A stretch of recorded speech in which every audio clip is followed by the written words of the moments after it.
Welcome back. We're here to talk about Sunday's Premier League match between West Ham and Swansea. Another win for West Ham last time, Pascal. Yeah, that's 2 wins in a row now, following up the 1-0 win over Newcastle at the weekend, a 2-1 victory over West Brom. And neither performance has been that good, but grinding out wins like that is so important for teams like West Ham because they won't be playing really well all season. They're going to have their dips in form, and still to eke out the wins, it's really impressive. And in the second half, West Brom, they really did dominate them, to be honest. It was West Ham. They did well to come back. They conceded an early goal, came back, goals from Nolan and Tompkins.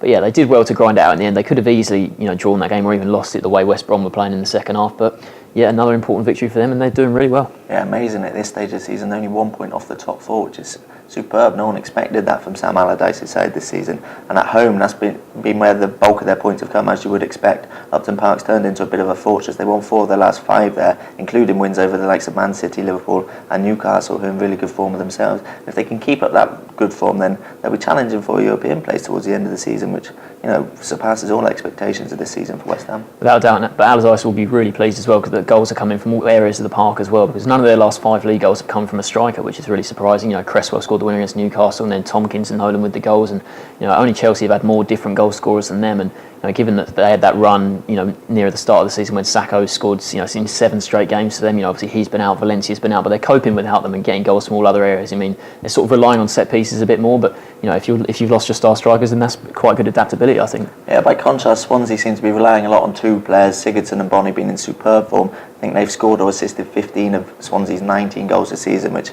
they are reliant on those 2 players, but they would have been happy to see Key and Mounters get on the score sheet against QPR. That was a good win for them. They deserved it, but they had to grind it out, really. They were kept frustrated until the final 15 minutes and finally got those 2 goals to get what turned out to be a comfortable win, but they had to work hard for it. It was another good result for them. Yeah, I think they look quite a settled team, don't they? I think 7 of their 11 players have played in every Premier League game this season. Obviously, Gary Monk's got quite a good winning form. Well, not necessarily a winning formula. They've had a bit iffy games, but it's a good formula that he can pick the same team, most weeks, week in, week out, and but they want to improve their away form. They've only won once away from home this season, and that was on the opening day against Man U. So they really want to improve that here. But West Ham is not the easiest place to go, and I'd be surprised if they do win this one. Do you think they can? What's your score prediction? I think West Ham, 2 wins in quick succession. They'll be bouncing going into this game, and I think they're going to win it 3-1.